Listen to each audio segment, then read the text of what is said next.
നല്ല ടേസ്റ്റി ആയിട്ടുള്ള പൊട്ടറ്റോ കോവയ്ക്ക മെഴുക്കുവരട്ടി തയ്യാറാക്കി നോക്കാം. അതിന് വേണ്ടിയിട്ട് ആവശ്യത്തിന് എണ്ണ ഒഴിച്ച് കൊടുത്തിട്ട് ഒന്ന് കടുക് പൊട്ടിക്കുന്നുണ്ട്. ഇനി ഇതിലേക്ക് ചതച്ച് വെച്ചിരിക്കുന്ന ചെറിയുള്ളി കൂടി ആഡ് ചെയ്യുന്നുണ്ട്. ഇനി ഇതിലേക്ക് ഒരു പച്ചമുളകും ആവശ്യത്തിന് കറി ലീവ്സും കൂടി ഒന്നിട്ട് ആവശ്യത്തിന് ഉപ്പും ചേർത്ത് നന്നായിട്ടൊന്ന് മിക്സ് ചെയ്ത് അതിൻ്റെ പച്ചമുളകൊക്കെ ഒന്ന് മാറുന്നവരെ നന്നായിട്ടൊന്ന് മൂപ്പിച്ചെടുക്കുന്നുണ്ട്. ഇനി ഇതിലേക്ക് 1 table spoon chilli flakes add ചെയ്ത് കൊടുക്കുന്നുണ്ട്. അതേപോലെ 1/4 ടീസ്പൂൺ കാശ്മീരി മുളക് പൊടിയും കൂടി ആഡ് ചെയ്ത് കൊടുക്കുന്നുണ്ട്. ഇനി ഇതെല്ലാം കൂടി നന്നായിട്ടൊന്ന് മൂപ്പിച്ചെടുക്കാം. ഇവിടെ എല്ലാം നന്നായിട്ടൊന്ന് മൂത്ത് വന്നിട്ടുണ്ട്. ഇനി ഇതിലേക്ക് പൊട്ടറ്റോയും കോവയ്ക്കയും ആഡ് ചെയ്ത് കൊടുക്കുന്നുണ്ട്.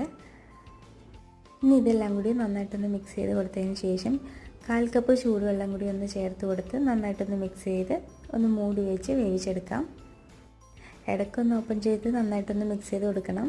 ഇതിൻ്റെ വെള്ളമൊക്കെ ഒന്ന് പറ്റി നന്നായിട്ട് വെന്ത് വന്നിട്ടുണ്ട്. ഇപ്പോൾ ഇതിവിടെ എല്ലാവരും ട്രൈ ചെയ്ത് നോക്കാം. നല്ല ടേസ്റ്റി ആയിട്ടുള്ളൊരു മെഴുക്കുവരട്ടിയാണിത്. Thank you.